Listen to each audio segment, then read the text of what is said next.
this thing is fucking hard. Yeah, I've tested it out a couple times. Yo, what's shaking, everybody? Welcome back for Silly Grind. Good evening, all that good stuff. I missed you. Nice to see you again. If you clicked on the video, you probably already have a little bit of an idea. We're talking Grayson.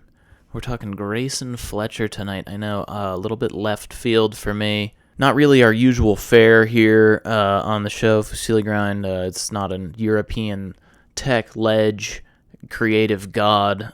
It's Grayson Fletcher. Why am I talking about Grayson Fletcher? Because you can't pin me down. You don't know me like that. You don't know that I'm paying attention to guys like Grayson Fletcher. You don't know my ideas about that. So I'm going to tell you. I hope you'll enjoy this broadcast, maybe even learn a little something. Why Grayson, you might ask, and, why Grayson indeed? But if you've been paying any shred of attention to skateboard media in the past couple of years, it's inescapable. I've just seen Grayson. It's like Grayson fever. The Grayson Fletcher stock is up.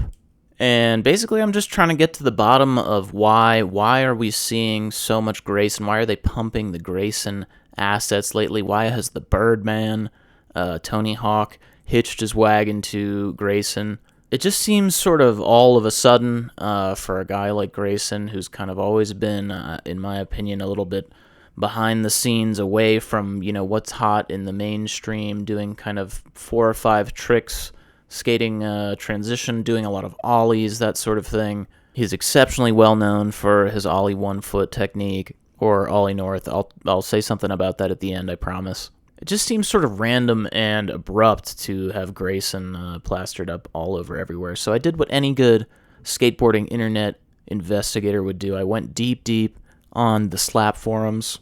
And to be honest with you guys, I didn't turn up anything. I thought it must be, the guy caught some sort of allegations or did something to upset somebody and got blackballed. My cynical brain went immediately to think, there must be something nasty that happened that was dropped, and now that's why we're seeing the floodgates open, and it's open Grayson season over here. But I went on Slap and couldn't find shit. There's nothing on this guy. He's squeaky clean. There's truly nothing, and all of the character witnesses on there were talking about how he's a really great guy, and I skated with Grayson, and he gave my buddy a setup, and all this shit. So I'm like, fuck, dead end. There's nothing about Grayson, case closed. But then I happened upon this one little excerpt of one little thread of one little comment. One commenter is complaining to Thrasher, stop trying to make Grayson Fletcher happen, with a nice little Mean Girls meme there. Nice choice. And then the response from another commenter says, the Fletcher family and the Alba family are the ones behind the scenes that actually pulled the strings in the skate industry. What an allegation. What a claim, and I started to think about it. And while I've got mad love for the Alba family, I think Steve Alba's a legend. He's got one of my favorite photos of all time, the Edger at Upland. Jesse Alba also seems like a cool guy, but he definitely reminds me of that quote from Things Fall Apart by Chinua Achebe. And of course, Jessica Alba, their famous cousin, legendary film star. I don't think she's helping them pull any strings at High Speed Productions at Thrasher magazine, so I'm gonna throw that one out right away. But what about the Fletcher family? It's well known, well documented that Grayson Fletcher is a 4th generation surfing and 3rd generation skating legend from San Clemente, California. His great-grandfather, Walter Hoffman, was famously the only white boy with enough flavor to kick it with the Duke. That's, of course, Duke Kahanamoku, to whom I'm referring, legendary Hawaiian surf pioneer and Olympic swimming champion. Duke Kahanamoku, multiple-time gold medalist in swimming. Check out the swag. Peep the swag right here. This is at the 1920 Stockholm Olympics. That gives you an idea of what kind of flavor, what levels of white boy with soul we're talking about Grayson's great-grandfather had. He's also purported to be the inventor of surf wax. So, a little bit of an entrepreneurial guy, surfing legend. And then his son, Grayson's grandfather, Herbie Fletcher, is another surf legend and also lays claim to the first documented photograph of somebody skateboarding in a pool. So, some serious street cred there from Herbie. I believe that photo up there, top right, is from 1963. You can see it's a homemade board. He's got sort of a gorilla grip stance.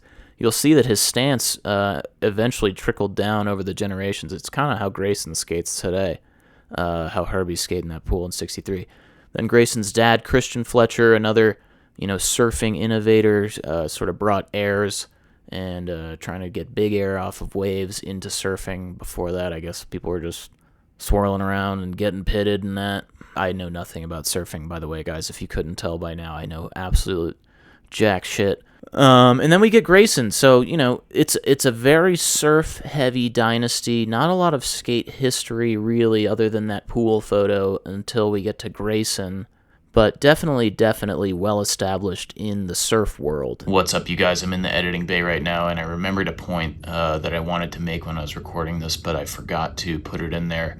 I did see some complaints on Slap about Grayson's family, Grayson's dad, grandfather, uncle, etc., being pretty conservative guys, pretty overly conservative dudes, which I think is actually pretty standard for surfers a lot of the time. And, I don't think having a conservative dad is a cancelable offense. If everybody with a conservative dad was canceled, a lot of us wouldn't be here. Anyway, back to the show. Grayson's grandmother and grandfather started a business, Astro Deck. They, I guess, introduced those rubbery traction pads that you see on the end of surfboards. I guess they slapped a patent on that bad boy and punched out a couple 100,000 of them and made a nice little fortune for themselves. So maybe this is where that slap comment comes from. Maybe this person sees, Grayson's part of the surfing dynasty.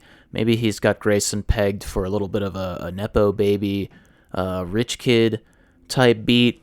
And while I think they made a successful business out of this traction pad thing, I don't think the Fletcher family is especially breaded or whatever. I think they're fine. I think they're comfortably well off. Probably they probably made good on some beachfront real estate, in Southern California and Hawaii before the money got really crazy.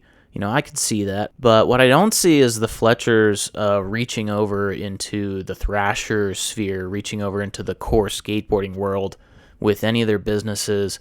I don't really see, a possibility of them pulling strings at high speed. In fact, thanks to Google's trusty AI summary, I confirmed what I had already heard a few times, is that the Fletcher's grandma, Dibby, whom Chris Roberts once extremely awkwardly interviewed at the Element Peace premiere. Fletcher DNA, Gene Poolacool. I'm telling you. How do I get in there? Gene Poolacool. How do I get in there? She's really the brains behind the operation. She really runs the business. It seems like she deals with all of the important stuff so that Grayson's granddad, Herbie, could focus on his art career, which ends up being a theme with these Fletcher guys, doesn't it? Anyway, that reminded me of something that I remembered hearing on an episode of the old Jeff Grosso show, rest in peace. Who owns Thunder? They do. Deluxe. Who owns Deluxe? Ermico. Who High owns Speed. Thrasher. Who owns Thrasher? Now let's go ahead and name some. Okay, there we go. There we go.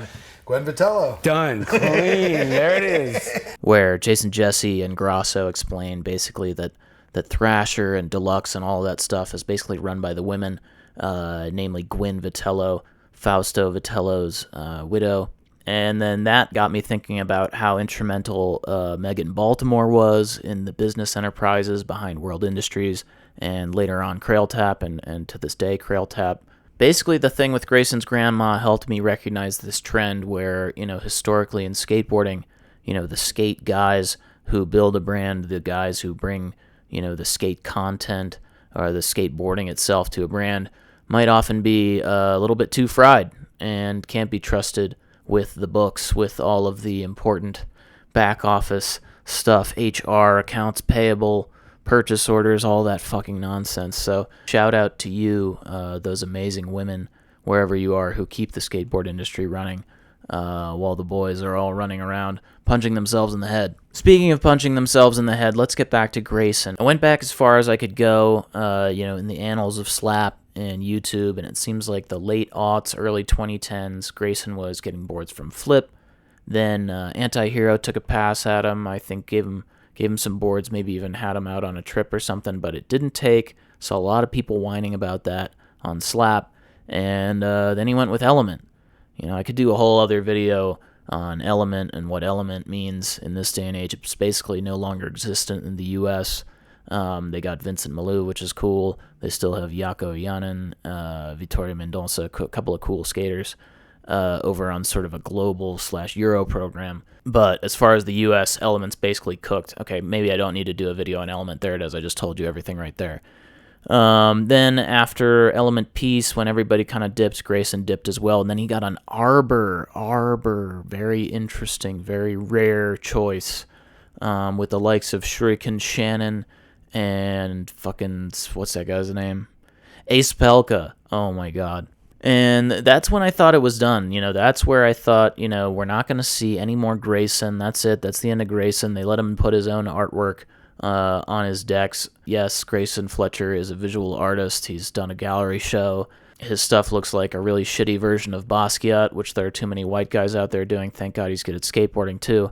Anyway, fast forward to, I don't know, late 2024, and then Grayson's on Birdhouse all of a sudden. Grayson, yep. Just so surprised. No way. Pro again. Yeah, Tony. Yeah, Grayson. Grayson 2.0. We're back, baby.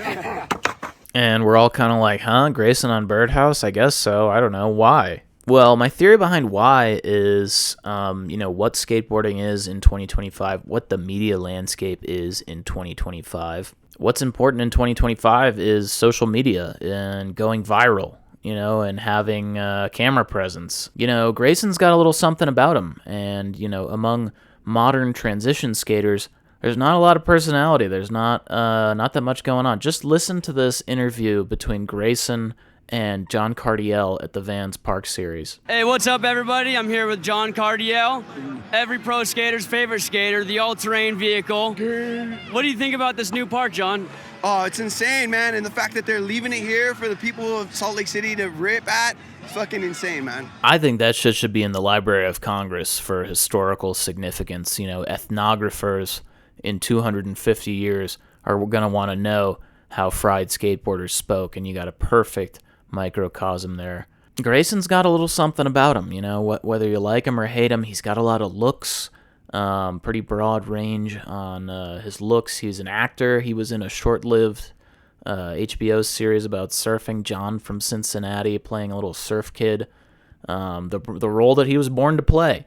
But basically, if I'm Tony Hawk in 2025, thank God I'm not, by the way, Grayson makes sense as a pickup. His roster to this point is pretty squeaky clean, energy drink, Olympic-style shredders, and David Loy. I can't believe David Loy is still on Birdhouse, and Jaws. But if you think about it, Jaws is also that kind of guy, that kind of viral, plays well on social media, got a little something about him, got some personality, not afraid to go on camera, grab the mic, and say some shit.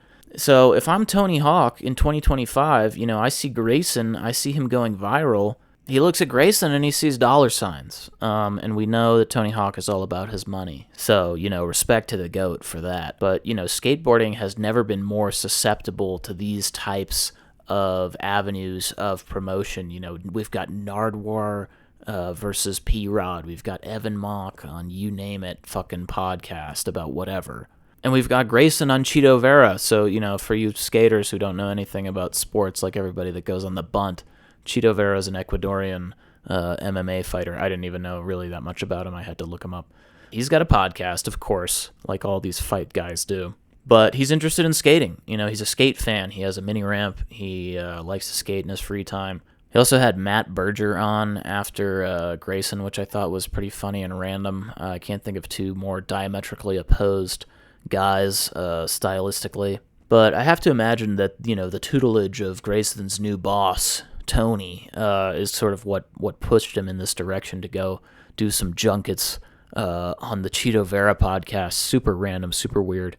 So, anyway, I went into this Grayson thing wanting to uncover some sort of conspiracy, some skateboard industry cabal that was putting him in our faces, but I think it's just him. I think that's just Grayson. I think he's earned it. I think we earned it. I think we deserve him. So, I don't know. I'm happy to see this guy's doing okay. It seems like he's trying to cut back the Modelo time a little bit. He was talking about that on the Cheeto Vera podcast, just trying to skate. So, I think it's a good fit. If Tony's going to give him travel budget and put him on and all that, I think it's a good relationship. Grayson's going to keep punching himself in the head, doing huge 1-foots, and everybody wins, I think. Let me know if you think otherwise in the comments below. Okay. 1 foot or Ollie North. I said I was going to touch on it at the end. That's who that is in the bottom right for you children. Legendary, disgraced United States military official who orchestrated some skullduggeries. Google the Iran-Contra scandal for more info on him. Anyway, it's not as big as some of the other trick naming debates that I've heard, but I've definitely heard old heads argue before about whether it should be called an Ollie 1 foot or an Ollie North. And what I think happened was, the trick developed in a few different forms in a few different areas at once, like many tricks do. And some guys were calling it the Ollie 1 foot. I had heard other names for it. But I've heard a first-hand account from Tony Hawk on a podcast, of course, fucking podcast era, where he said that they named that trick on Vert after Ollie North, because Ollie North was kind of popping in the news cycle in the late 80s. They were developing this trick on Vert, and it also sort of intuitively makes sense if you think about your board as a compass. Your foot goes off the nose, the north end of the board. It just sort of has this nice little intuitive naming tie-in. Anyway, that term Ollie North that Tony Hawk and his buddies were using, probably in San Diego in the late 80s, got put into the Tony Hawk video game and then went global mainstream. That's why every kid calls it Ollie North, even though a lot of people probably just called it Ollie 1 foot in other areas, because that's just how it goes. Anyway, I think you can call it whatever you want. I think arguing about trick naming conventions is pretty annoying and pretty childish in general. So I love you guys. I hope you enjoyed my presentation on Grayson Fletcher. Kind of weird, kind of random, but I like to throw you guys for a loop sometimes. We can't just be talking about swaggy Europeans all the time. That's it. Okay, love you guys. Bye.